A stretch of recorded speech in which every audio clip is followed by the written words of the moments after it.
Thank you. Shri Digvijay Singh ji.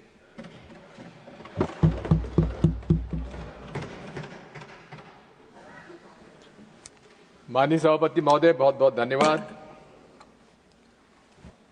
Electoral reform पर माननीय अमित शाह जी ने जो लोकसभा में भाषण दिया, मैं वहीं से शुरू करूंगा और अंत भी वहीं से करूंगा। राहुल जी के जितने भी सुझाव थे, जो उनके बिंदु थे, उसका एक भी उत्तर उन्होंने नहीं दिया। Digital You continue, please. Digital machine readable पारदर्शी वोटर रोल होना चाहिए, इसमें क्या आपत्तिजनक थी? होना चाहिए कि नहीं होना चाहिए?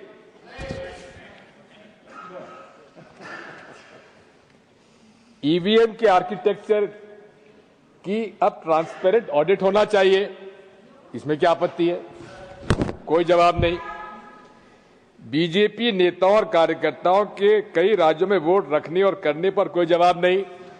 माननीय इसी संसद सदस्य, एक भूतपूर्व संसद सदस्य ने दिल्ली में भी वोट डाला और बिहार में वोट डाल दिया एक साल में, उस पर कोई जवाब नहीं। सीजेआई के चयन प्रक्रिया के बारे में कोई जवाब नहीं। इलेक्शन कमीशन के मेंबर्स की इम्यूनिटी के बिंदु पर कोई जवाब नहीं। सीसीटीवी फुटेज न देने के बहाना भी मना लिया, उस पर कोई जवाब नहीं। और आखिर में उन्होंने कहा कि मैंने रात को भाषण देने के पहले एक रात को मैंने माननीय चुनाव आयोग से पूछा, तुम्हारे पास कोई सुझाव आया कि नहीं आया? उन्होंने कहा कि 2014 से लेकर 2025 तक हमें न किसी पार्टी ने सुझाव दिया, ना कोई प्रस्ताव आया। माननीय सभापति जी, मैंने माननीय हमारे अध्यक्ष जी को 21 पत्र वो की प्रति दे रहा हूं, जो सिटीजन्स कमीशन ऑन इलेक्शंस के जस्टिस लोकुर के द्वारा 21 पिटीशन दिए गए चुनाव आयोग को, उनको एक्नॉलेजमेंट तक नहीं हुआ। मैंने खुद ने 24 सितंबर 2023 को माननीय चुनाव आयोग को पत्र लिखा, उसका भी उल्लेख मैं यहां पे दे रहा हूं। तो आपकी इजाजत से मैं सारे ये पत्र जो हैं, जो माननीय चुनाव आयोग को लिखे गए थे, लेकिन माननीय चुनाव आयोग ने माननीय गृह मंत्री जी को गुमराह करके गलत बयानी करवाई, हमें इस बात की आपत्ति है। मैं पूछना चाहता हूं, मैं आपकी इजाजत से मैं सदन के पटल पर रखता हूं।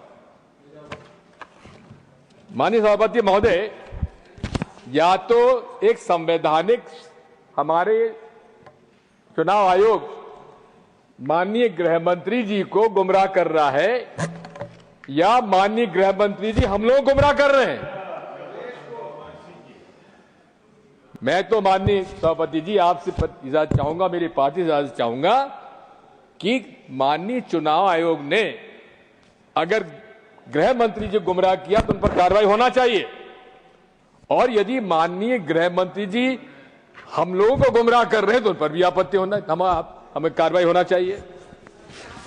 माननीय, मैं तो यहां तक कहता हूं, इंडिया अलायंस के सारे लोगों ने मिलने का समय मांगा चुनाव आयोग से। नीतीश कुमार भी थे उसमें नीतीश कुमार जी के भी दस्तखत थे, जहां साहब नहीं है यहां पर मौजूद, लेकिन उनका समय देने के बजाय पावती तक नहीं मिली हम लोगों को।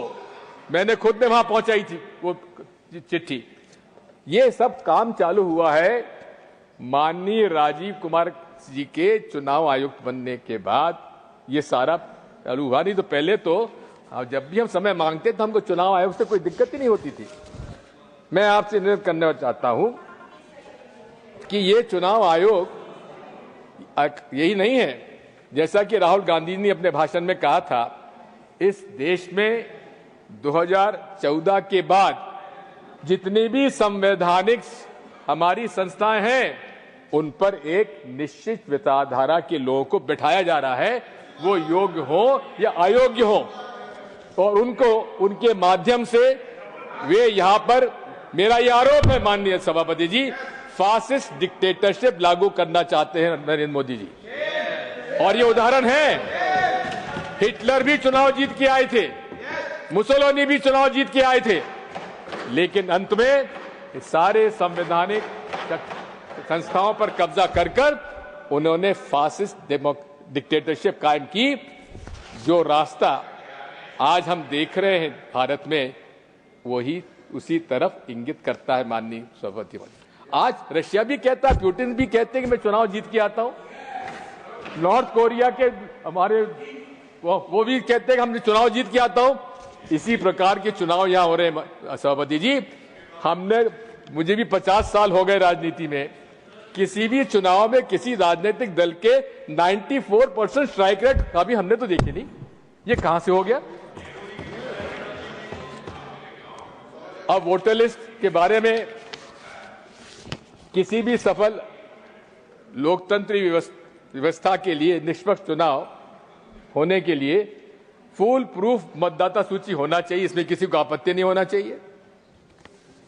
आर्टिकल 324 भी यही जवाबदारी इलेक्शन कमीशन को देता है कि चुनाव आयोग की जवाबदारी है कि हर नागरिक का वो वोट मतदाता सूची में शामिल करे, और यही होता है अभी तक।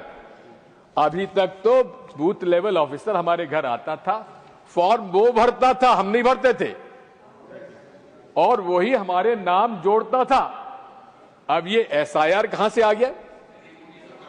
हमसे नागरिकता के प्रश्न पूछा जा रहा है, हमारे दादा बाप दादा का पूछा जा रहा है कि इनका मतदाता सूची में नाम था कि नहीं था। अरे कई हमारे ऐसे परिवार है जिन्होंने मैट्रिकुलेशन नहीं किया, ना उनके बाप ने किया ना दादा ने किया, उनसे मैट्रिकुलेशन का सर्टिफिकेट मांगा जा रहा है। क्या ये उसकी नागरिकता का चयन हो रहा है या मतदाता की सूची बन रही है?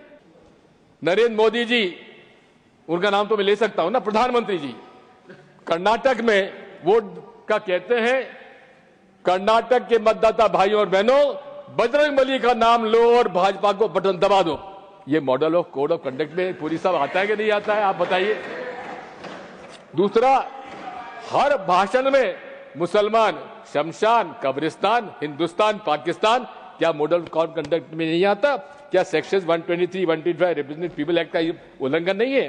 पुलवामा के शहीदों से, युवकों से वोट मांग रहे हैं राजस्थान में, और उनको नोटिस तक नहीं दिया गया। ये क्या पक्षपात नहीं है? अब पक्षपात दल बदल हुआ महाराष्ट्र में।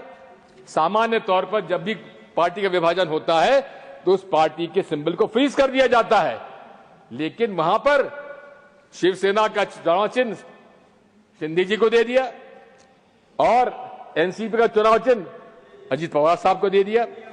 क्या ये पक्षपात नहीं है? आखिर ये अशोक लवासा ने एक डिसेंट नोट लगाया, उनके खिलाफ छापे पड़ गए, उनको इस्तीफा देना पड़ा। इसी प्रकार से जैसा पूर्व वक्ताओं ने कहा है, मेरा आपसे अनुरोध है कि ये डायरेक्ट कैश बेनिफिट ट्रांसफर की योजना के बारे में थोड़ा विचार करना चाहिए। दौरान चुनाव के तेलंगाना, तमिलनाडु में तो चुनाव आयोग ने रोक दिए, लेकिन बिहार में उन्होंने तो यहां तक भी इस बार इतने लोगों को 10 लाख, इतने 10 लाख, इतने लोगों को इस तरह से बांटा है हर वोटिंग के दिन तक। इसमें पूरा इस तरह से एंटी डिफेक्शन लॉ, अरे हमारे विधायकों को तोड़ तोड़कर उन्होंने सरकारें बना ली, एंटी डिफेक्शन लॉ लागू नहीं हुआ। मेरा सुझाव माननीय सभापति जी, जो पार्टी से डिफेक्ट करके जाता है उसको 6 साल तक के लिए चुनाव लड़ने से उसको रोका जाए। लेकिन साथ में अगर बैलेट पेपर से इतना ही विरोध है और ईवीएम से माननीय नरेंद्र मोदी जी को इतना ही प्रेम है, तो मेरा एक ही निवेदन है कि आप वीवीपैट की स्लिप और ये हमारे तत्कालीन चीफ जस्टिस ऑफ इंडिया का जो voter verifiable paper audit trail की बात है, उसमें उनका निर्णय था कि it is to be to the satisfaction of the voter.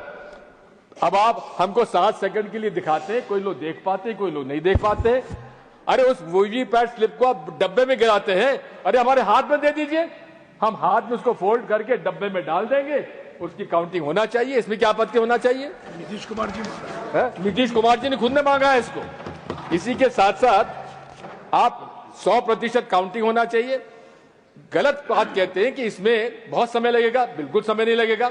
मैंने तो माननीय सभापति जी स्टॉप वॉच से देखा है कि एक जो आखिरी 5 वोट जो बूथ पर काउंटिंग होता है, स्ट्रांग रूम से निकल के काउंटिंग टेबल और काउंटिंग टेबल स्ट्रांग जाने में 47 मिनट लगते हैं। अगर आप ये कहां लिखा हुआ कि 15 टेबल की काउंटिंग होना चाहिए, 50 टेबल कर दीजिए, आप 7 राउंड के अंदर सारा पूरा हो जाएगा, 7 घंटे के अंदर पूरी आपकी काउंटिंग पूरा हो जाएगा। माननीय सभापति महोदय, 1 नेशन 1 इलेक्शन, ये हमारे फेडरल स्ट्रक्चर का अपमान है। ये भारत विविधता में एकता, ये भारत की शक्ति है, और 1 नेशन 1 इलेक्शन से आप उसको तबाह करने जा रहे हैं और ये फासिस्ट डिक्टेटरशिप का एक रास्ता खोल रहे हैं। माननीय प्रधानमंत्री जी लाल किले से कह रहे हैं कि विश्व का सबसे ज्यादा लोकप्रिय एनजीओ आरएसएस है, उस पर कोई कानून लागू नहीं होता, उस पर कोई कानून लागू नहीं होता क्योंकि पंजीकृत नहीं है, ना तो उसकी सदस्यता है, ना खाता है। अरे गुरु तक, अरे ये तो बात वही हो गई, ना बात, ना खाता, ना बही। जो मोदी जी कहे वही सही, अमित शाह जी कहे वही सही। मैं अनुरोध करना चाहता हूं कि उनकी गुरु दक्षिणा आती है करोड़ों रुपए में, आती है कि नहीं आती है? घनश्याम तिवारी जी आप बताइए, आप देते हैं?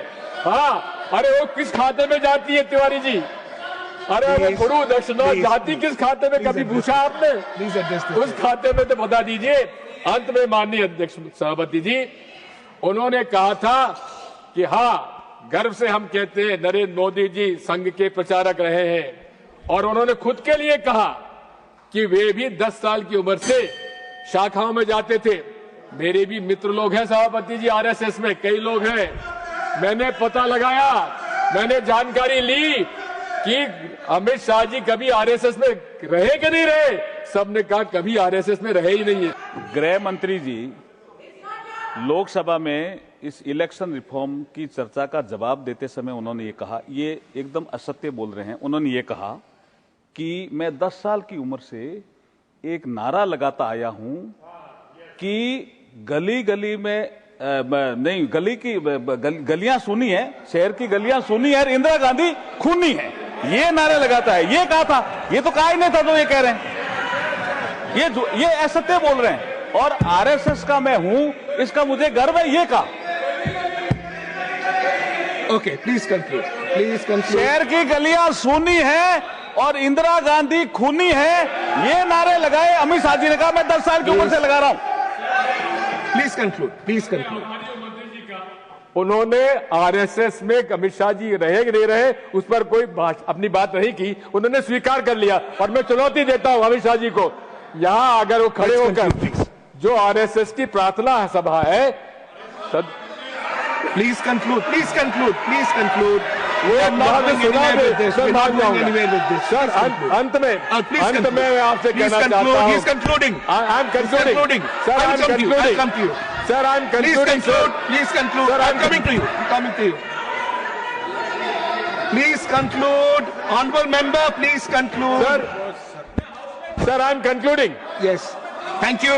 Yes, please. Honorable Minister. Everybody, सब लोग बैठ जाए। Honorable Minister.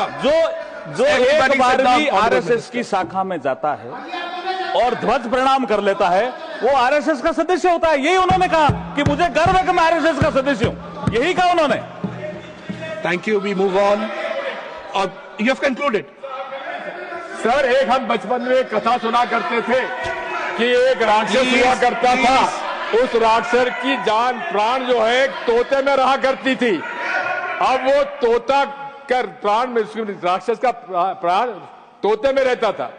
माननीय सभापति महोदय, ये भाजपा के प्राण भी ईवीएम में है। धन्यवाद।